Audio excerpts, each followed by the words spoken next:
So I want you to imagine something. A nationwide youth revolt just explodes. The homes of the country's three most powerful leaders are literally set on fire. They and their families have to be airlifted out by an army helicopter just to escape with their lives. I mean, it's a shocking, dramatic event, right? But the truly shocking part, it isn't what happened. It's what happened next. A deafening, absolute silence from the public. And that silence, well, it holds a fascinating story. This question from our source article is really the central mystery we're unpacking today. It translates pretty poetically to, why was the alas from the people's heart cut? It's a beautiful way of asking, in this huge moment of crisis, where on earth did all the sympathy go? Okay, so let's dive right in. To really get our heads around this mystery, we have to start with the fictional event that kind of dragged this silent resentment out into the open. So the whole scenario is set in the near future. A Gen Z revolt just sweeps across Nepal, and the targets are very specific. The huge, fancy homes of the nation's three top political figures. The leaders, caught completely off guard, are forced into this desperate helicopter escape as their mansions are just burning to the ground. It's a total scene of chaos and crisis.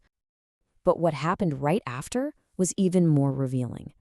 In the tea shops, on the city buses, in those little narrow alleys, wherever people gather, there was no shock, no sorrow, no sympathy. Just silence. And to understand just how bizarre that is, you need to know one crucial Nepali word. That word is katai. Now, this isn't just a word. It's a deep, culturally ingrained expression of sympathy.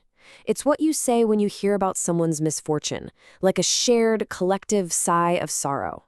After the leaders' homes burned, this word, which should have been on everyone's lips, was just gone. It was like it had been cut right out of the national vocabulary. And that brings us right to our central question. In a culture that's so rich with empathy, how could such a dramatic event be met with such a cold, hard silence? Where did the kathai go? To find the answer, we've got to look back, because this profound lack of sympathy, it's actually a pretty recent thing. You see, it wasn't always this way in Nepal. Not at all. During Nepal's brutal 10-year civil war, the source article reminds us how the public expressed kathai for absolutely everyone. For the Maoist rebels who were killed, for the government soldiers who died, for the civilians who were caught right in the middle. I mean, despite all the violence and division, there was this shared sense of humanity. Now, compare that to the stone-cold indifference shown to the leaders in our fictional revolt. The contrast is just jarring.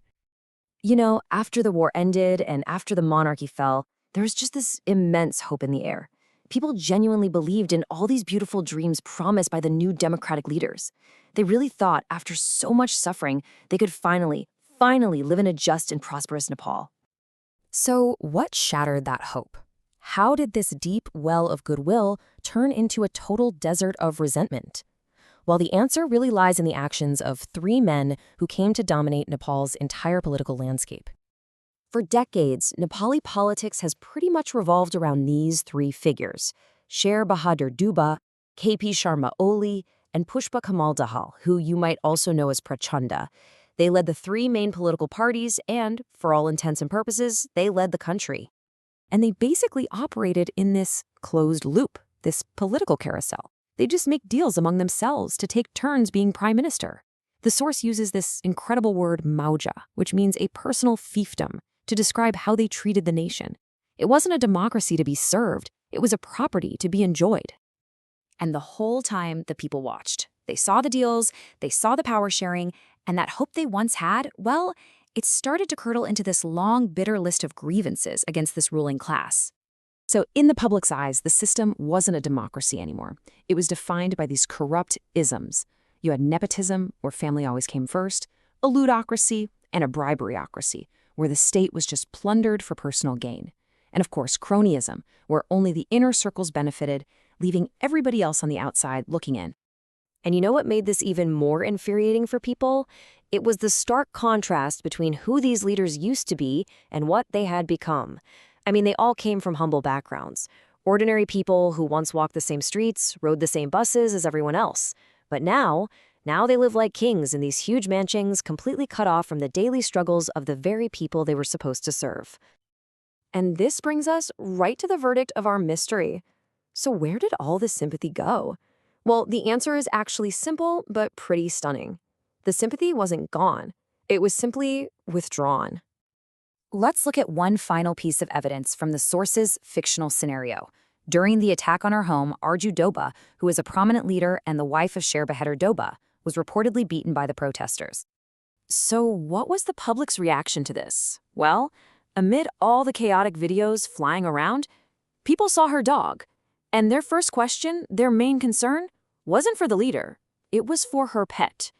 Is the dog okay? That's what they asked. And that says it all, doesn't it? The source puts it perfectly. The people's hearts were stuck on the dog. See, their capacity for sympathy wasn't gone at all. If it were, why would they worry about an animal? The people still had plenty of empathy. They just chose, consciously or not to give it to leaders they felt had completely betrayed them. For the leaders themselves, the balance of public sympathy was zero, a big fat zero. In the eyes of the people, they had made so many withdrawals of goodwill, through corruption, arrogance, and neglect, that the account was finally empty. There was simply nothing left to give. So our explainer ends with this really powerful question. It suggests that public sympathy isn't some faucet you can just turn on whenever you need it. It's more like an ocean. And that's a pretty sobering warning for any leader anywhere, really. Take it for granted for too long, and you might just find you've drained it completely dry.